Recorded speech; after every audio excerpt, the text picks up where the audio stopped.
ہے نہیں ہے. وہ ارادہ کر سکتا ہے لیکن اس کا اختیار اس کے اختیار میں نہیں ہے. تو اب اس نے اس کو فاعل کیسے سمجھا؟ اگر فاعل سمجھا تو شرک ہو گیا. کہنا سننا آسان ہے، کر کے دکھاؤ. کہنا سننا آسان ہے، کر کے دکھاؤ. آپ کو کوئی نقصان پہنچا رہا ہے، آپ سے کوئی دشمنی کر رہا ہے، اور آپ کا ذہن اس سے خالی ہے. چلو محبت تو ہوگی نہیں، چلو محبت، لیکن نفرت ضد بھی تو نہیں ہوگی نا. اس کے اب دیکھو اللہ کے نبی صلی اللہ علیہ وسلم کی توحید وہاں تو کوئی پہنچ ہی نہیں سکتا، وہ ظاہر ہے. اب اس حدیث پر ذرا غور کرو. لَوْ خلیلی لَكَانَ ابی بکر، اللہ اکبر. لَوْ كَانَ خلیلی لَكَانَ ابا بکر. اب ابو بکر وہ پیش ویش اب خود لگا.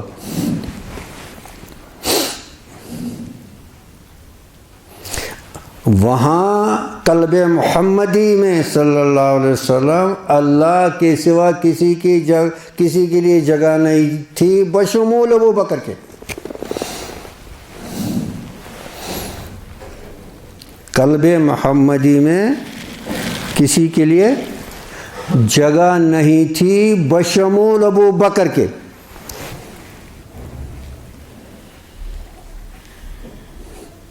توحید کا درس یہاں پڑھنا آسان ہے. وہ خطبہ کرام ہمیں بہت خطیب بھی ہے نا یہاں پر. تجمل صاحب کے وہ جو ساتھی اس کے ایکس ساتھی وہ بڑے توحید کے دعوے کرتے ہیں. ارے توحید سمجھنا بڑا مشکل ہے، سمجھنا مشکل ہے. بزرگوں نے فرمایا کہتے کہتے شرک ہوتا ہے.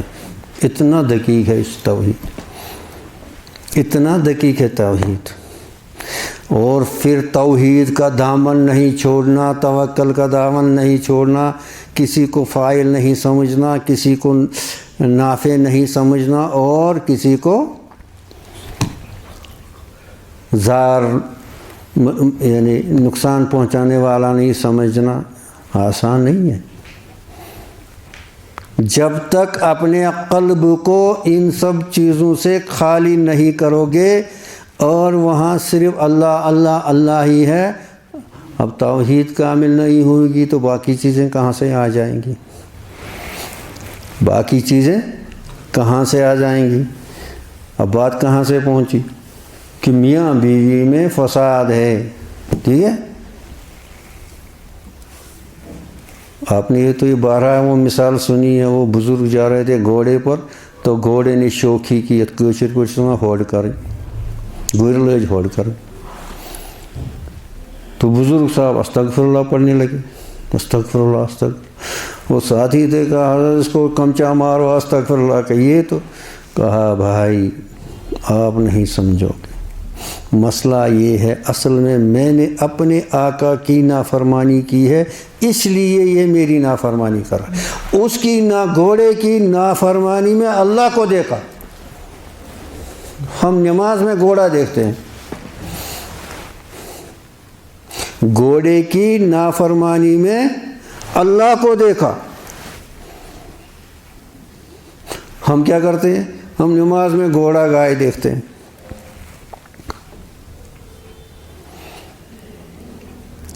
ایمان پر بہت بیسک سے محنت کرنے کی ضرورت ہے.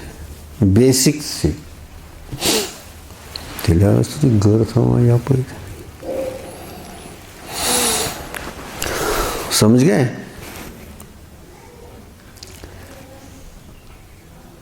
اب آپ تو افتاء کے طالب علم ہے، تو آپ ایسے تو نہیں مانو گے نا کا دلیل. جسے امام راضی سے وہ دلیل مانگتا تھا، تو دلیل تو سنو دلیل.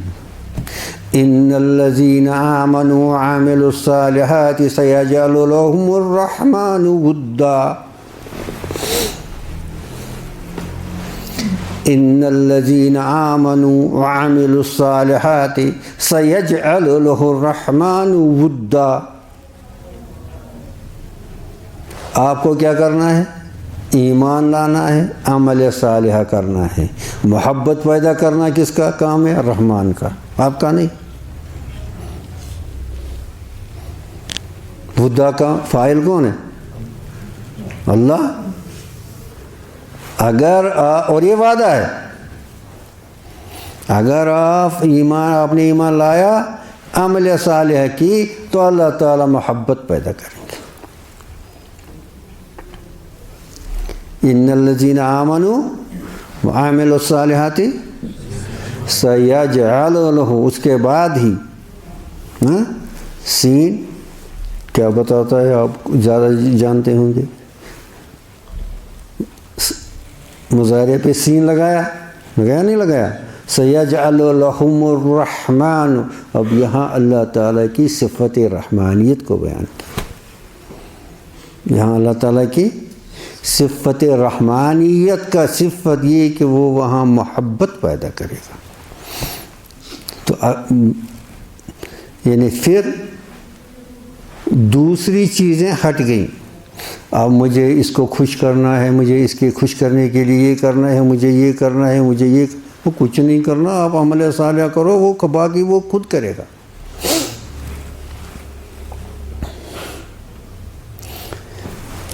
میں نے ایک بار اپنے حضرت علیہ رحمہ سے پوچھا کہ ایک لڑکی ہے، اب اس کے گھر والے چاہتے ہیں کہ اس کا وہ رشتہ دیندار طریقے سے ہو، لیکن ایسا لڑکا ملتا ہی نہیں۔ اب وہ پریشان ہے، یا تو دین کے تقاضوں کو چھوڑنا ہے،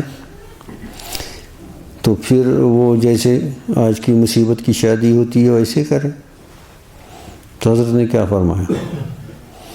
حضرت نے فرمایا، اور یاد رکھو، یہ بات یاد رکھو، یہ ساری باتیں یاد رکھنی کی، اس کو بہت فائدہ ہوگا زندگی میں۔ فرمایا ان کو کہو اپنے دین پر ثابت قدم رہیں، اپنے دین پر، تقدیر اپنا کام خود کرے گی۔ وہ الفاظ، تقدیر اپنا کام خود کرے گی، یعنی اللہ نے تقدیر میں لکھا ہے اس لڑکے کی شادی اس لڑکی کے ساتھ ہوگی۔ یہ کس نے لکھا؟ اس نے تقدیر میں لکھا، تقدیر بدل دی ہے۔ اب اس تقدیر کو پورا کرنا کس کا کام ہے؟ تجھے کیا پریشان؟ آپ کون ہوتے ہو؟ آپ کی کیا حیثیت؟ تقدیر کام کرے گا۔ اور پھر کہتے ہیں نا اچانک آؤ آخنا فرمت گو اس پد گو کیا تھا پد گو، بولتے نا لوگ، وہ کیسے؟ وہ تقدیر کام کرتی ہے۔ جو اللہ نے لکھا، جو تقدیر میں ہے وہ ٹلنے والا نہیں ہے، جو نہیں ہے وہ ملنے والا نہیں ہے۔ جو تقدیر میں ہے وہ ٹلنے والا نہیں ہے۔ رفع الاقلام، قلم اٹھائے جا چکے ہیں، سیاہی خشک ہو چکی ہے، اب اللہ تعالیٰ تقدیر لکھنے سے فارغ ہو چکے ہیں، پھر سے قلم نہیں اٹھائیں گے تقدیر لکھنے کے لیے۔ وہ کام اللہ تعالیٰ نے کیا۔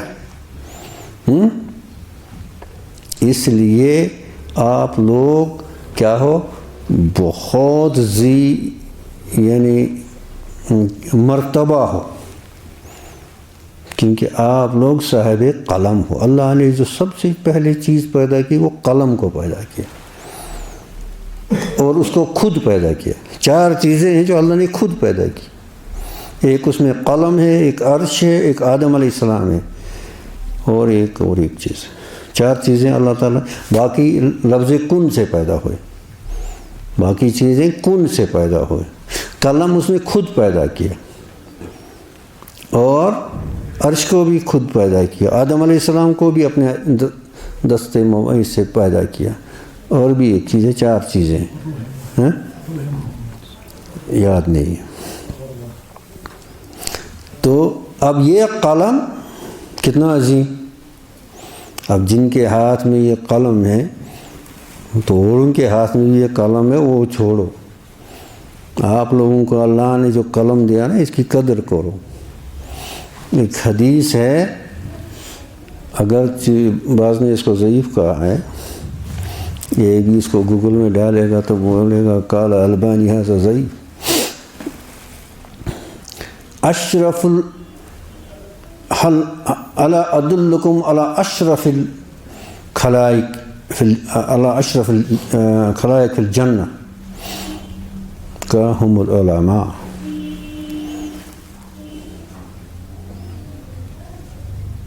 یہ جو علم ہے نا یہ بہت بڑی دولت ہے جو آپ کو مل رہی ہے، لیکن اگر آپ اس کی خود قدر نہیں کرو گے تو دوسری وہ موضوع کسی اور دن اللہ نے چاہا تو اس پر تفصیل سے گفتگو کی ضرورت ہے۔ لیکن یہاں میں جو عرض کر رہا ہوں، میں یہ عرض کر رہا ہوں کہ ہماری غفلت جاتی نہیں ہے، ہماری غفلت، اور ہمیں زندگی کی قدر آتی نہیں ہے، اور ہم برابر ان الانسان لفی خسر، برابر اس خسارے میں جا رہے ہیں برابر۔ تو پیارے بچوں، یہ نہ بچپن جب واپس آئے گا، نہ جوانی واپس آئے گی، نہ یہ دن آئیں گے۔ ابھی یعنی کمانے کی پریشانی نہیں ہے، بیوی بچوں کی پریشانی ہے، دوسری چیزیں کی پریشانی نہیں ہے، اور ساری یہ چیزیں نہیں ہیں، یہ فرصت کے آیا۔ حضرت مجدد الفسانی رحمۃ اللہ علیہ، ان کے مواعظ میں اب دیکھو دو چیزیں اکثر مواعظ میں نصیحت ہوتی ہیں، یعنی یہ جملہ اکثر ان کے مواعظ مکتوبات میں نصیحت کے طور پر ملے گا، دو چیزوں کو غنیمت سمجھو، فرصت اور جوانی۔ اس کو اب ہم لوگ ہیں، اب گھٹنوں میں درد ہے، دوسری چیزیں لاحق ہو جاتی ہیں جب انسان بوڑھا ہو جاتا ہے۔ تو یہ وقت ہے، جنہوں نے اس وقت کو قدر سے دیکھا اور اس وقت کا فائدہ اٹھایا، وہی دنیا میں جو ہے یعنی کسی اونچے مرتبے پر پہنچے، دوسرے لوگ نہیں۔ ہزاروں لاکھوں لوگ سفر شروع کرتے ہیں لیکن منزل تک کوئی پہنچتا ہے، سب نہیں پہنچتے۔ اول العزم اول الحمت، اول العزم اول الحمت، قوی الحمت لوگ جو ہیں وہی نفس کا، شیطان کا، دنیا کا، اختلاط مع الانام کا، ان چیزوں کا مقابلہ، یہ جو موانع ہیں، یہ سب چیزیں موانع ہیں، یعنی رکاوٹیں ہیں دنیا کے علائق، اور یہ جو اس کی پریشانیاں یہ رکاوٹ ہیں، لوگوں کی سوسائٹی سماج یہ رکاوٹ ہے، شیطان تو شیطانی ہے، اور اپنا نفس، یہ کیا ہیں؟ موانع ہیں، یعنی رکاوٹیں ہیں۔ اب یہ بہت خطرناک رکاوٹیں ہیں، ان کو اوور کم کرنے کے لیے، ان پر غلبہ حاصل کرنے کے لیے کیا ہونا چاہیے؟ قوی الحمت، قوی الایمان، قوی الہمت، قوی الایمان۔ ضعیف بیچارہ کیا کرے؟ تو پہلے چاہیے کہ اپنے ایمان کو قوی کرے۔ وہ اپنے ایمان کو قوی کرے گا اہل ایمان کے ساتھ، اہل علم کے ساتھ، اللہ کے پیارے بندوں کے ساتھ، ان کی باتوں کو سننا اور ان کی صحبت میں گزارنا، اور ہر چیز یہ چیز آپ یاد رکھو جو حضرت تھانوی علیہ رحمہ کے میں اکثر نقل کرتا ہوں۔ انہوں نے فرمایا میں نے زیادہ کتابیں نہیں پڑھی، البتہ درسیات کو سمجھ کر پڑھا۔ اب دیکھو سمجھ کر پڑھا، اب کتنی کتابیں لکھی اور کیسے علوم ان سے سب صادر ہوئے۔ وہ جو ایک لفظ، جیسے ہم نے سنا اقترب للناس حساب، سنا نا، اب اس پر غور کرنا ہے، پھر اپنی زندگی کو جانچنا، پھر ایک لاہ عمل بنانا ہے۔ اگر اب اس مجلس کے بعد اپنی حالت، عملی حالت نہیں بدلی، وہی رہی جو پہلے تھی، اب سننے سے کیا فائدہ ہوا؟ یعنی ہر لمحے اپنے آپ کو کیا کرنا ہے؟ جھانچنا ہے، مراقبہ کرنا ہے، محاسبہ کرنا ہے، خود محاسبہ کرنا ہے۔ اور علم کس کا نام ہے؟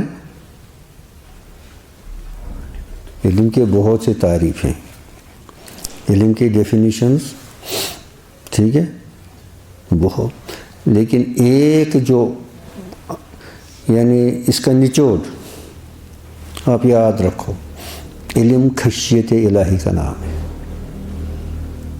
اگر خشیت الہی اندر نہیں ہے، آپ کتنا پڑھو، پڑھتے بولو، پڑھ کے گیا پتھر، لکھ کے گیا چور، جس پڑھنے سے صاحب ملے وہ پڑھنا ہے۔ اور جب تک خشیت الہی اندر پیدا نہیں ہوتی، اب جو اس میں خشیت ہوگی وہ کسی اللہ کے کلام کو معمولی سنے گا، ادھر سے سنے گا ادھر سے چھوڑے گا، اس کی حالت ایسی ہو سکتی ہے۔ تو یہی کہا جاتا ہے، یہ مت کہو گناہ چھوٹا ہے یا بڑا، یہ سوچو کہ کس کی نافرمانی میں کر رہے، ٹھیک ہے؟ اصل میں جو آیت کریمہ میں نے تلاوت کی تھی، اب اس کا وقت نہیں آیا کہ وہ اسی اعتبار سے کہ ہمیں ابھی اللہ کی پہچان ہی نہیں ہے، تو اس لیے ان کے باتوں کا اثر نہیں ہو رہا ہے۔ تو انشاءاللہ آج بہت زمانے کے بعد شروع کیا، تو اتنا بھی نہیں امید تھا۔ امید ہے اللہ تعالیٰ اس کو ہمارے لیے مفید بنائے، میرے لیے بھی، آپ کے لیے بھی۔ تو آپ دعا کرو کہ اللہ تعالیٰ یعنی توفیق عطا کرے اور اس کو ہم جاری بھی رکھ سکیں اور اپنے لیے اور دوسروں کے لیے نافع بنائیں۔ السلام علیکم ورحمۃ اللہ وبرکاتہ۔